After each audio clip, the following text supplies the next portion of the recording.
The cloud is locked down, the keys are sliced into MPC shards, but what do our customers actually touch? The first thing we do is spin up a wallet for every customer right inside the banking app. Fireblocks has a wallet as a service API. You call one endpoint during sign-up and it creates an MPC wallet in under a second. We will stick to that for our system. Customers will want to move money between their fiat account and on-chain USDC in seconds. So we need a cash bridge or an on and off ramp. We lean on a Stellar anchor called SAP24. The anchor takes a push payment in dirhams, mints the matching amount of USDC, and drops it straight into that new wallet. The whole loop should execute in about 15 seconds. And if the user wants cash back into their fiat account, they hit withdraw, the anchor burns the USDC and pushes dirhams back over the payment platform. It is very important to make withdrawing just as fast as the top-up. If loading money is instant but withdrawing takes a day, your new users will not trust your solution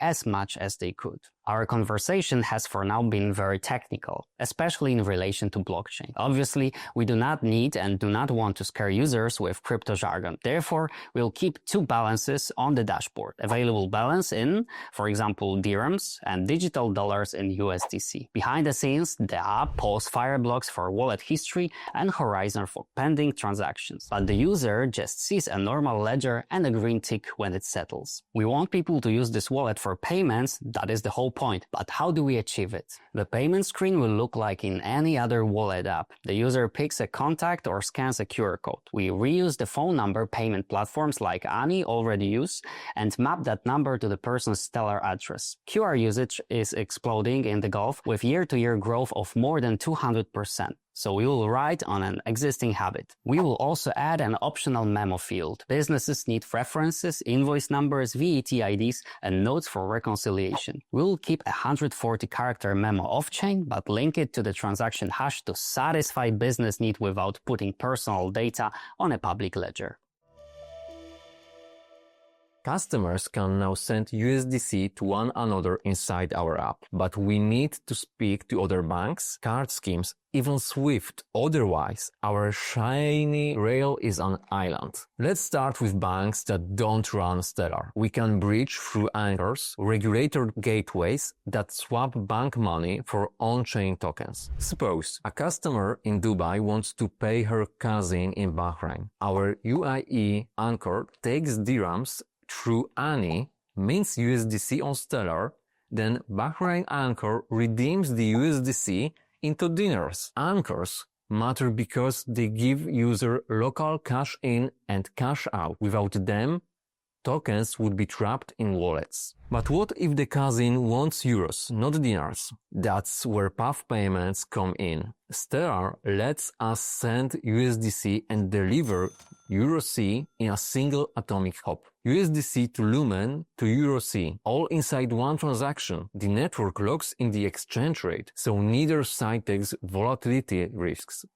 We need it because manual exchange conversions would kill the instant experience. If the other bank also runs Stellar, we can open a private corridor, a shared Fireblocks workspace seeded with intraday USDC. This way we can settle balances in seconds and don't have to wait for end-of-day SWIFT batches. If the counterparty isn't on Stellar, we still redeem USDC through our anchor and push dirhams over Ani. Private corridors are essential because they shrink intraday liquidity costs and let both treasuries reconcile from the same real-time ledger.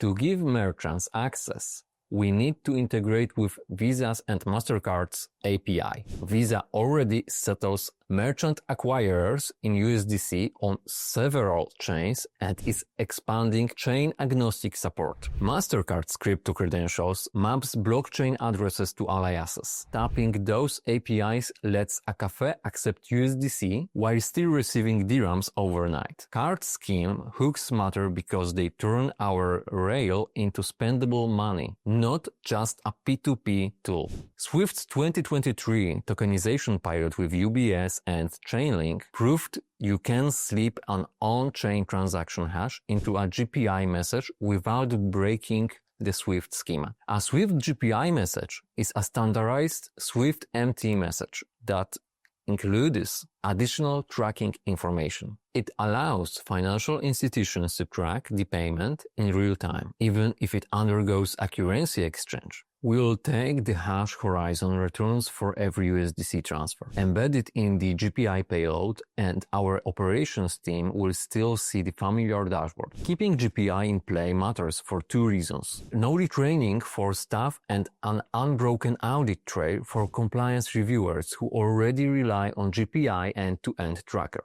So we have covered personal, merchant, and cross-border payments. For regulators, it is also important to establish how we will settle systematically important payments. Systematically important payments systems are vital for the smooth functioning of the economy, financial system, and financial markets. They are typically large value payment systems or real-time gross settlement systems, and their failure could cause significant disruptions within the financial system and the economy. That's where a RTGS integration comes in. After the on-chain leg clears, a middleware service converts the settlement advice into an ISO 20022 compliant message and posts it to the national RTGS quay. Let's check the full map. Anchors move cash between bank accounts and tokens. Path payments do instant currency exchanges. Private corridor settle interbank transfer in seconds. Card APIs let merchants accept the coin. Swift GPI keeps the existing tracking dashboards, and RTGS gives the central bank its finality. This way, we are not tearing our legacy rails,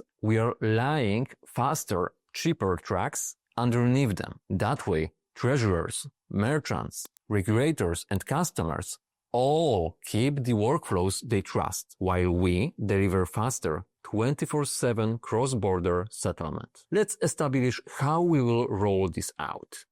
Thanks for sticking with us through this process. We have now successfully designed the in-app wallet with instant on-off ramps and linked our rail to banks, merchants, SWIFT, and RTGS that covers everything your customers touch and how the money flows out into the wider financial world. In the next video, we'll dive into the final part of the process, the phased rollout plan that scales from a 500-user sandbox to a full interbank network. Hit subscribe so you don't miss it. And as always, stay on the block to stay ahead.